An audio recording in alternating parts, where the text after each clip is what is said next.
부동산의 뭐 자연적 원천 이런 거. 잘하시네요. 나도 중개사예요. 네, 알겠습니다.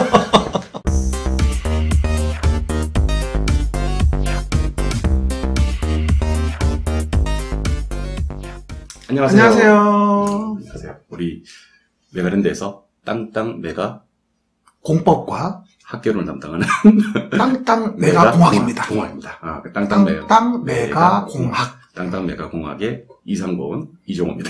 반갑습니다. 네, 반갑습니다. 오늘은 이제 그냥 우리 가볍게 이제 그쵸. 넘겨 이렇게 다뤄볼 수 있는 주제인데, 우리 수험생들이 이제 뭐 이 공인중개사 시험을 공부하면서 암기는 과연 얼마나 해야 되고, 암기가 꼭 필요하냐? 그렇지. 뭐 또는 뭐 어떤 또 쌤들 중에서는 또 암기 필요 없다 뭐 이렇게 얘기하시는 분도 계시고. 필요 없진 않아요. 그러니까 필요하죠. 그리고 암기 파트를 이제 한번 얘기를 한번 해봐야 될 것 같아서. 맞아요. 왜냐하면 또 이제 지금 시기가 이제 이론 파트에서 문제풀이로 넘어가는 파트고, 문제를 자꾸 풀다 보면 또 이론을 까먹는 경우도 있으니까 과연 암기 필요한가, 암기는 어떻게 하는 게 맞는가, 또 암기는 어느 파트와 어느 과목에서 좀 중요할까, 이런 얘기를 한번 해봐야 될 것 같습니다. 일단 뭐 암기가 없이 합격이 가능한가요? 이게 참 모든 강사분들도 그렇고 모든 수험생분들도 항상 딜레마일 거예요. 헷갈리실 거예요. 그렇죠. 누구는 외우려고, 누구는 이해하라고 그러고, 결론만 얘기하면 둘 다 필요합니다. 그렇죠. 그래서 이제 암기 없이 합격 가능하냐는 질문을 하면 저는 세모라고 봅니다. 세모.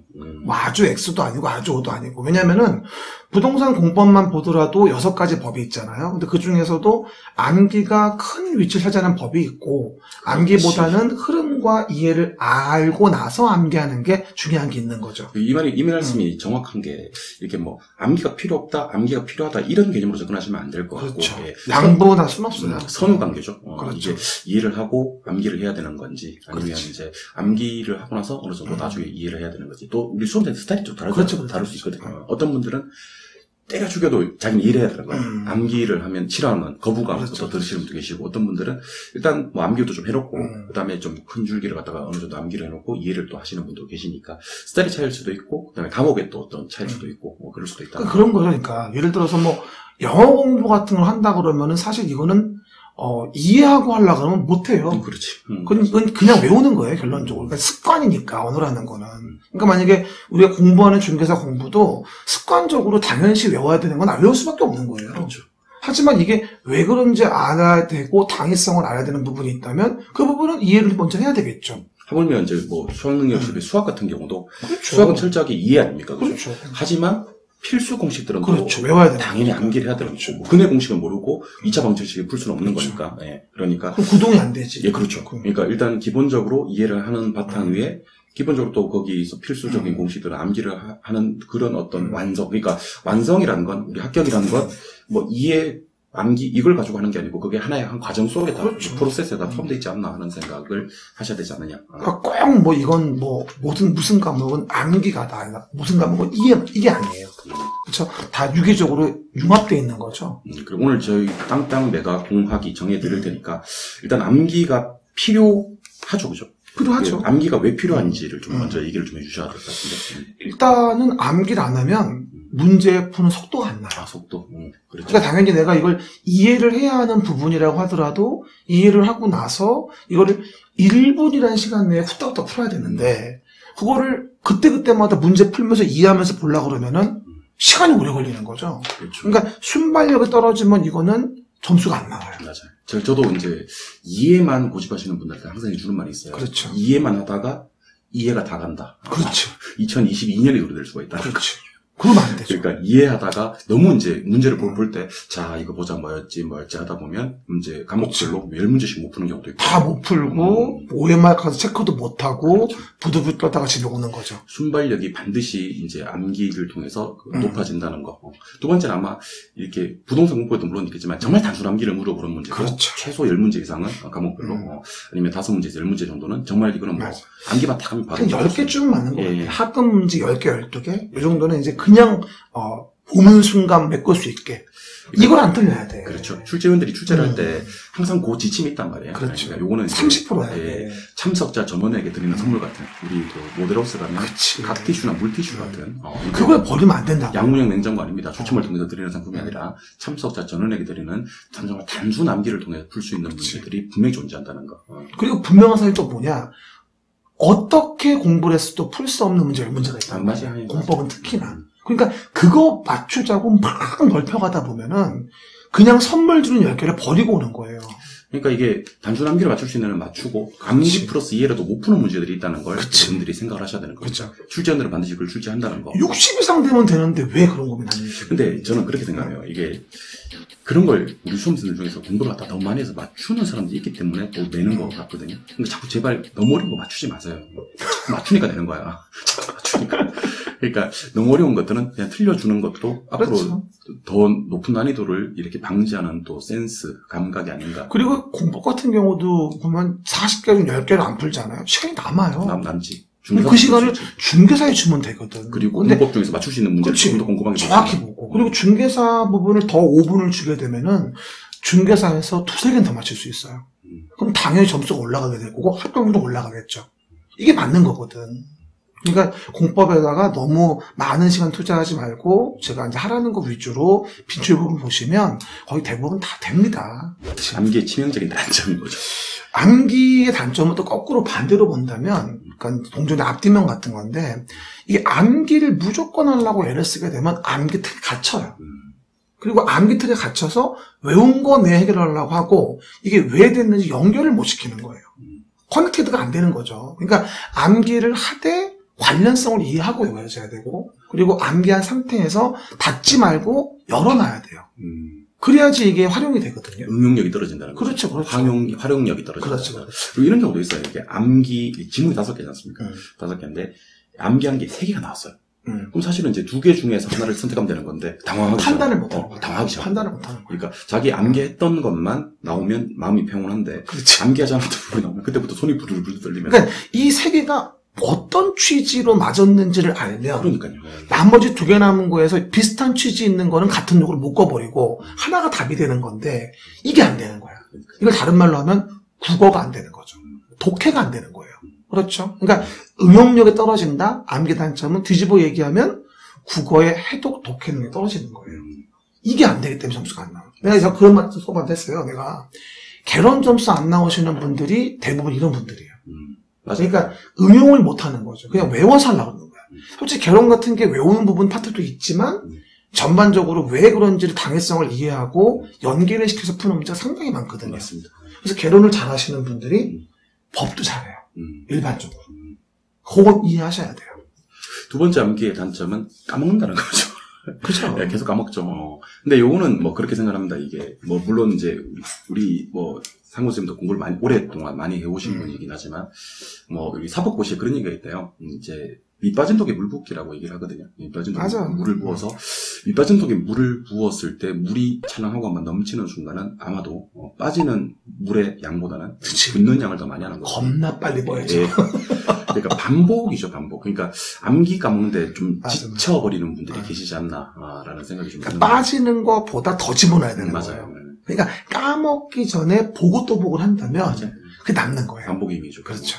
그리고 또 우리가 이제 7월달, 8월달, 9월달, 10월달 중개사 시험으로 쳤을 때 후반기라고 하죠. 그렇죠. 후반부에는 사실은 회독이 우리 강사들조차도 많이 해드리거든요. 그렇죠. 그러니까 예전에는 이게 2달이 걸렸던 걸 이제는 한 달, 이제는 일주일, 심지어 나중에 하루. 네, 하루에. 그게 이론 총종이 1등하는 게 바로. 네. 그러다가 이제 시험 막판 한 일주일 정도 남았을 때는 오전에 민법 보고 그렇지. 오후에 개론 보고 가능하게끔 그렇죠. 그렇게 회독수를 좀 늘려가면요 까먹는 부분 그러니까 우리가 이제 잊어버리는 부분에 대해서는 좀 이렇게 극복이 되니까 지금 혹시 까먹는 부분에 스트레스를 좀 많이 받고 계신 분들은 지금은 당연한 거예요. 그걸 고민하지 마세요. 지치지 마시라. 그러니까 반복을 더 스피드하게 더 하려고 애를 쓰면 되는 거고 하나를 오래 보려고 하지 마세요. 그럼 질려요. 그러니까. 그리고 보다가 모르겠으면 패스. 다음에 알겠지. 보다가 모르겠으면 패스 이래야 됩니다. 저도 이제 그런 얘기를 좀 많이 들으는데 여러분들 공부하시다가 좀 이해가 안 되는 부분이 있으면 저는 좀 약간 거리두기를 하라 그래요. 맞아요. 네, 거리두기를 조금 하고 이걸 갖다 같은 내용인데 정말 이해가 안 됐어요. 그죠? 근데 한 달 뒤에 보면 아니면 갑자기 다른 부분에 대한 공부를 하다가 터득하는 경우도 상당히 많이 있거든요. 예, 맞아요. 예. 뭐 개론에서 딱 모르겠는데 공부하다가 그 말이 그 말이구나. 맞아요. 이런 일이 생겨요. 제 말이 그 말이에요. 그러니까 1, 2차를 같이 하라는 얘기예요. 시너지가 난다니까요. 그러니까 건축법을 보다가 주택법이 이해가 되는 경우도 있고 그렇지. 민법도 총칙을 보다가 갑자기 특별법에서 그렇죠. 그 내용이 이해되는 경우도 있으니까 한 발짝 거리두기를 하시고 그 이해 안 되는 부분에 어떤 굴레에 계속 악순환을 하지 않았으면 좋겠다라는 얘기를 좀. 그러니까 요 안에 수반에 들어가서 이게 어디지 이러지 말고 이렇게 보는 거죠. 그렇죠. 이렇게 보는 거. 거리두기 이제 좀 하시고. 이렇게 보면서 아 이런 걸 보는구나. 이건 개론이고 이런 공법이고 민법인데 다 연계돼 있네. 이렇게 이제 아셔야 되는 거죠. 그럼에도 불구하고 이제 우리 공유사 여러 가지 과목 중에서 암기가 좀 이렇게 좀 주안점이 되는 과목이 있다면 어떤 게 있을까요? 아무래도 암기가 중요한 거는 뭐 우리가 중개사 2차에. 그렇죠. 2차 같은 경우는 그리고 지적 동독 공시법 중에서 그렇죠. 지적법. 그 정도는 암기가 있고 뭐 개론 파트도 개론 파트 내에서 암기가 중요한 부분이 있지 않나요? 그렇죠. 예, 뭐 부동산학 개론 같은 경우는 뭐 이제 개론 안에서 뭐 총론이라든지. 그렇지. 그건 예. 부동산의 뭐 자연적 원칙 이런 거. 오, 잘하시네요. 나도 중개사예요. 네, 알겠습니다. 뭐 부동산 영숙성, 토지 특성이라든지 아니면 뭐 토지 용어라든지 이런 것들은 당연히 암기를 해야 그렇죠. 되고 시장론에 가면 학자들 나오거든요. 학자들 그거 하기 싫어. 예. 하기 싫어. 아담 스미스 어쩌고. 예. 머리 뭐 리카도, 마르크스, 리카도 예. 이러면서. 그런 분들 같은 경우는 좀 기본적으로 그분들이 이제 그건 이해하는 파트가 아니거든요. 왜냐면 외워야죠. 그분들은 그런 얘기를 하고 이제 돌아가셨어요. 안 계십니다. 맞아. 왜 그런 얘기를 했는지 물어볼 수도 없고. 왜 그러셨어요? 그러니까 물어볼 수 저한테 왜 그러셨어요? 이렇게 그렇죠. 물어볼 수도 없고. 그러는 거 아니었죠? 그러니까 이제 그분들 했던 얘기들은 어쨌든 기본적으로 좀 암기를 해야 되는 거고. 그죠. 정책론도 이제 현재 시행이 되고 있는 정책들에 대한 기본적인 뭐 물론 뭐 그걸 정책을 이해한다는 건 좀 어려운 과정이니까 맞아요. 상당히 우리 전문가들이 정책은 부동산 공법하고도 많이 관련되기 그렇죠. 때문에 그 같이 시너지가 나요. 그 부분들이 이렇게 맞습니다. 보시면 되고. 그리고 공법 같은 경우도 여러분들 6가지 법이 있잖아요. 국토계획법, 도시개발법, 정비법, 건축법, 주택법, 농지법이 있는데 그 중에서 건축법은 정말 오리지널 사운드트랙으로 암기해요. 건축법은. 방법이 없어요, 이거는요. 네. 그렇죠? 그래서 외워야 되고 건축법은 이해하려고 덤비는 것 자체가 낭비예요. 시간이 없어. 그 모든 걸 이해하고 외우기가. 근데 국토계획법 개발 정비는 이해 못하면 안 외워져요. 연결된 거기 때문에. 그렇죠? 주택법은 건축에 터잡아서 특별한 주택에 대한 공급을 보는 거기 때문에 또 별도로 보면 되는 거죠. 저도 공법을 강의해오진 않지만 한 번씩 이렇게 공법, 건축법 같은 경우도 암기에 좀 약간 범위를 정하시는 게 좋지 않겠나라는 생각이 그렇죠. 들긴 하더라고요. 어떤 범위냐면 예. 빈출. 예, 그렇죠. 나오지 않는 거 외울 필요 없어요. 그러니까 이게 어. 한 번 나왔다고 기출문제 한 번 그렇죠. 나왔다고 시행령 그건 아니야. 구석구석까지 공부를 하시는 것은 사실은 뭐 절대로 아니야. 예, 공무원 담당 공무원들도 그 업무만 몰라. 몇 년 했던 공무원들도 아니면 공법생들도 몰라. 영을 찾아봐야지 되는 그치, 경우가 있지 않습니까?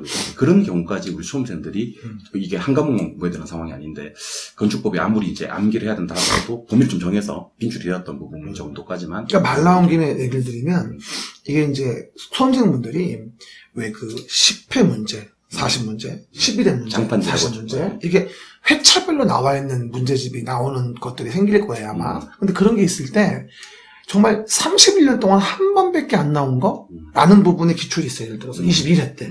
그걸 안 배웠다고 열심히 찾는 분들이 있어요. 아우, 네버. 아니에요. 그러니까. 그런 회차별 모의고사집을 사서 풀 때에는 내 말한 대로 30% 있는 꼭 맞춰야 될 부분. 이걸 맞췄는가. 그리고 18개에 대한 부분 중에서 내가 맞춰야 될 9개를 건졌는가. 그리고 아주 어려운 거 10문제를 버려서 잘 시간 배분을 했는가. 이걸 연습하는 거지. 그 평소에 나오지도 않는 빈출이 아닌 10개를 학습해서 공부하라고 보는 게 아니거든요. 그거 아셔야 돼요. 그래서 모든 기출을 다 내 것으로 한다? 이건 옳지 않은 방법이에요. 아니 교수님도 아시지만 이정호 쌤도 기출문제집 우리 학원 강의하고 수업 책 쓸 때 모든 기출 다 집어넣습니까? 그렇지 않죠. 아니거든요. 그걸 다 할 필요는 없어요. 그게 혹시 이제 뭐 40문제 중에서 한두 개, 두세 개 정도 나왔다 하더라도 그런 걸 무시. 할 수 없는 거예요. 이거는 철저하게 무시하죠. 최대 10개. 그럼 버리는 거야. 필요 없어요. 공법은 특히나 너무 많기 때문에 그걸 다 챙기다가는 멘탈 나갑니다. 그렇죠? 오늘 우리 땅땅 매각 공학에서는 이제 암기가 어떤 그렇지. 이제 그 암기가 필요하냐와 그다음에 암기의 어떤 필요성 아니면 단점, 그다음에 암기가 중요한 과목과 파트에 대해서 한번 얘기를 드려봤고요. 그 댓글로 또 뭐 이런 게 매각 땅땅 공학에서 궁금하다 하시면 언제든지 우리 또 그렇죠. 매각 공학에 나서서 그렇죠. 여러분들의 궁금증을 파헤쳐 드리겠습니다. 하겠습니다. 우리 다음 시간에 또 더 좋은 컨텐츠로 매각공학을 다시 한번 찾아뵙도록 여러분 찾아뵙도록 하겠습니다. 구독, 좋아요, 구독, 좋아요, 댓글, 댓글, 알림 설정. 알림 설정.